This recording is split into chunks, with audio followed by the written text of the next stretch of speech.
Assalomu alaykum muhtaram obunachilar. Biz en azı MTS ko'chada shunday bir ikki tajayimiz bor sotiladigan. Endi fasadlari bitib turibdi.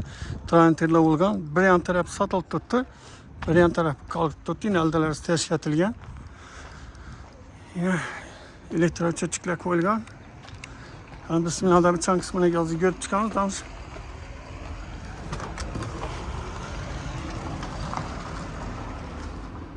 Yine muhtarım burası. Cay вообще gel yok hem bir kompaktli olup çıkıp tayar olup tuttu yine. Doğru gelip bir şeyden. Avtokulçi atılı elektro her bir kanalda olacak Allah'a koyulgan.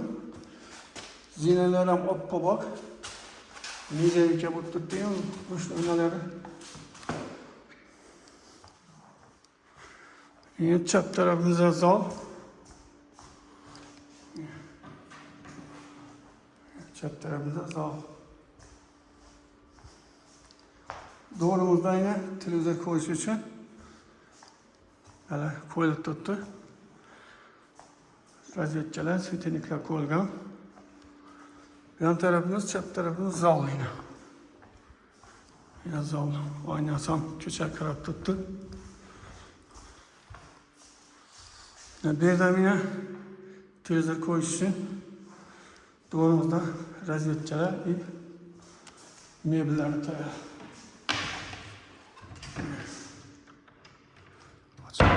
Süteniklerin adam koyulgan. Polları laminat yine. Acayip. Tayar zay. Doğru gelip yaşayan kulak lazım. Muayenikler koyulgan. Yani sanozillerim, kafirlerim karasından çağla bizat kuttular. Yaldırat tuttu yine. Unitazları koyulgan. Vannalarım koyulgan. Ayiston.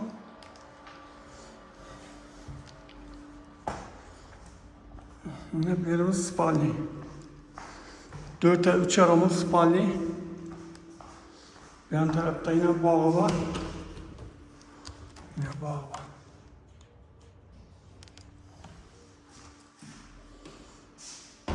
Bağda yine açık yeri var. Bir de şaşlık paşlık size buladı. Yine kuhinli mebelleri tayar. Patalaklar lüstra bulgan. Acayip bul tuttu. Yine. Acayip.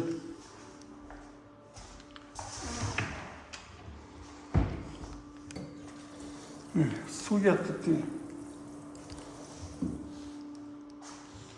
Kanalizasyon turbalar. Bir de koldan gence bağ tarafımızı düşüntürü veremem.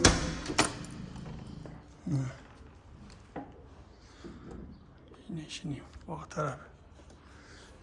Tapış kez sarına ötüp bilmem. Şimdi emeler düzelttim.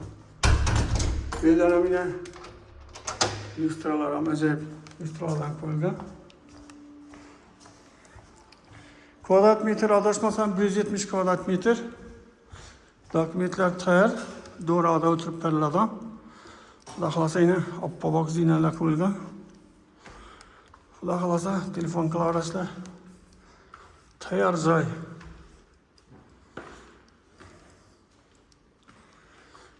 Yine balkona chiqadigan xotimiz. Bir de registrlar qo'yilishi. Sütenikler koyulgan. Birden zal yine. Zal görünüş.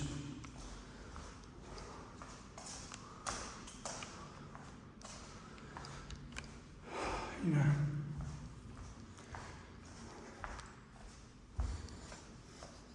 Gel yok yine. Şurayla böyle tut kompakt değil. Yerem 4'e 3 aramlık spalni. 4'e 3 aramlık. Yani 4 yarım 5 bulmasa ben 4'te baktık onunla. Özeniz gelip dokumentler bilen göresler. Birden bir spalni. Birem şimdi çepte. Yani 4 yarım 5 bulmasa bu. İğnem bir 5 yarım bağdı 5. Birden bir sanozil var. Pneumatik. Unitaz. Vanna, kapı patologga çavurgan, patolog plastik bulup tuttu. Muhtarım abonatçılar yine koldan gence danışladık. Eğer cayımız yakkan olsa like basıp kılına bir tane telefon kısada gelemiz, açıp geçerlerimiz pulunu gelişerlerse. Sağ olun, aman ola, kengir öğütte geçince hayır etti, balancı rahmet.